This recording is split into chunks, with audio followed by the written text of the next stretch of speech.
Good evening दोस्तों। तो आज ही मेरी वीडियो बनी है मेरे यूपीएसआई मॉक टेस्ट पे जो मैंने आरडब्ल्यूए से दिया था।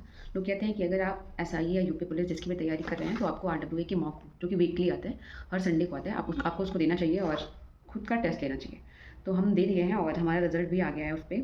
तो मैं सोची वो चीज़ें आपसे मैं शेयर करूँ। और मैं अपना जो भी एग्ज़ाम होता है ये टैबलेट में देती हूँ, क्योंकि ये मैंने ख़रीदा नहीं, ये मुझे गिफ्ट मिला है गवर्नमेंट की तरफ से। तो मैं इसी में सारी एग्जाम देती हूँ और इसी से अब मैं देख के अपना रिजल्ट आपको बताऊँगी।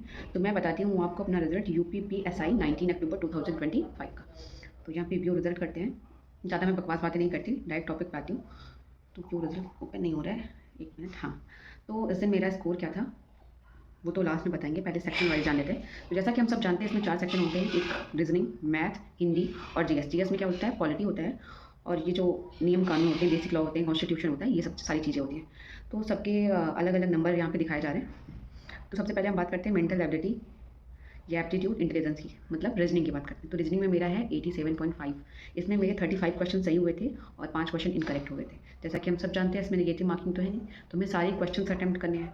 तो मैं भी सेम वही की थी, सारे क्वेश्चन अटैम्प्ट थे। तो मेरा इसमें 35 क्वेश्चन सही हुआ है और 5 क्वेश्चन गलत हो गया है। तो टोटल मार्क बने हैं मेरे इसमें 87.5। दूसरा है सेक्शन हिंदी का। हिंदी में मेरे 34 क्वेश्चन गलत हुए हैं और यहाँ पे 6 क्वेश्चन मेरे इनकरेक्ट हुए। तो मेरे टोटल मार्क्स जो बने हैं वो 85 के बने, 85 के। तीसरा है numerical and mental ability test. ये हमारा मैथ का सेक्शन। इसमें मेरे 26 क्वेश्चन सही हुए हैं और 14 क्वेश्चन इनकरेक्ट हुए। लैक ऑफ टाइम, बाद में डिस्कस करेंगे कमियाँ कहाँ पे थी। तो ये मेरा तीसरा सेक्शन था जिसमें मुझे मिला था 65 नंबर। चौथा सेक्शन हमारा basic law, constitution and general knowledge का है, जिसमें मुझे 62.5 नंबर मिले। सबसे बेकार। इसमें मेरे कितने सही हुए, तो 25 क्वेश्चन मेरे सही हुए थे और 15 क्वेश्चन मेरे गलत हुए थे।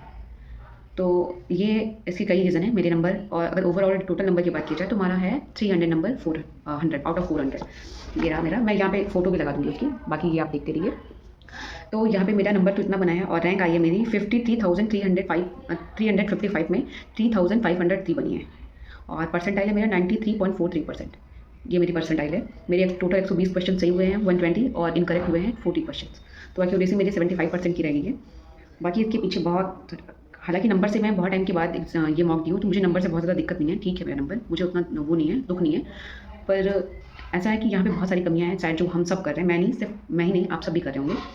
पहला है यहाँ पे मॉक देने के बाद हम मॉक का एनालिसिस करना भूल जाते हैं, उसका एनालिसिस नहीं करते। तो ये सबसे बड़ा मेरा रीज़न है कि मेरे नंबर जो कि खासकर यहाँ पे मैथ जो है वो प्रैक्टिस बोलता है कि प्रैक्टिस जितनी ज़्यादा आपकी अच्छी होगी आपकी मैथ उतनी ही अच्छी होगी। तो ऐसा होता है कि मॉक दे देते हैं हम, फिर उसके बाद उसका एनालिसिस नहीं करते। तो ये हमारी सबसे बड़ी कमी होती है। दूसरा है मैथ का जो सेक्शन हम जब एनालिसिस करेंगे तो हमें पता चलेगा कि हमारी ये परसेंटेज हो गया या प्रॉफिट लॉस हो गया, डिस्काउंट हो गया, जिस पोर्शन के क्वेश्चन हमारे गलत हो रहे हैं, तो हमें ये चीज़ पता चलेगी ना कि उस सेक्शन के हमारे सारे क्वेश्चन गलत हो रहे हैं, तो हम उस सेक्शन पर ज़्यादा ध्यान देंगे। पर ऐसा नहीं होता है, हम जब एनालिसिस नहीं करते हैं तो हमें वो चीज़ें पता ही नहीं चल पाती कि कमी कहाँ है, जिसकी वजह से कोई सुधार उसमें नहीं होता। और फिर से धीरे धीरे ये जो आरडब्ल्यू है ना, हर दिन एक नया क्वेश्चन ऐड करता है, एक नए टाइप का क्वेश्चन ऐड करता है। तो अगर आप पिछले क्वेश्चन के एनालिसिस के साथ नहीं चलेंगे ना, तो आप पिछला तो कर ही नहीं पाएंगे, अगला तो बहुत दूर की बात है। तो जो नया क्वेश्चन आएगा उसको टैकल करना तो आपकी बस की बात नहीं होगी, साथ ही साथ आप पिछला भी नहीं कर पाएंगे। तो इसीलिए आप अगर जब भी मॉक देते हैं तो उसका एनालिसिस करिए। और मैं भी अब से करूँगी, ध्यान से करूँगी, क्योंकि जब एनालिसिस एक बार छूट जाता है तो फिर दोबारा हो नहीं पाता है। इसलिए अगर आज आप टेस्ट दे रहे हैं, अगर आज सुबह में आपने मॉक टेस्ट दे दिया है तो शाम तक उसका एनालिसिस जरूर करें। बाकी जितनी भी इसमें चीज़ें हैं जो मैंने आपको बताई हैं, उन सब का मैं फ़ोटो आपको इस वीडियो पे डाल दूँगी, आप सब देख लीजिएगा।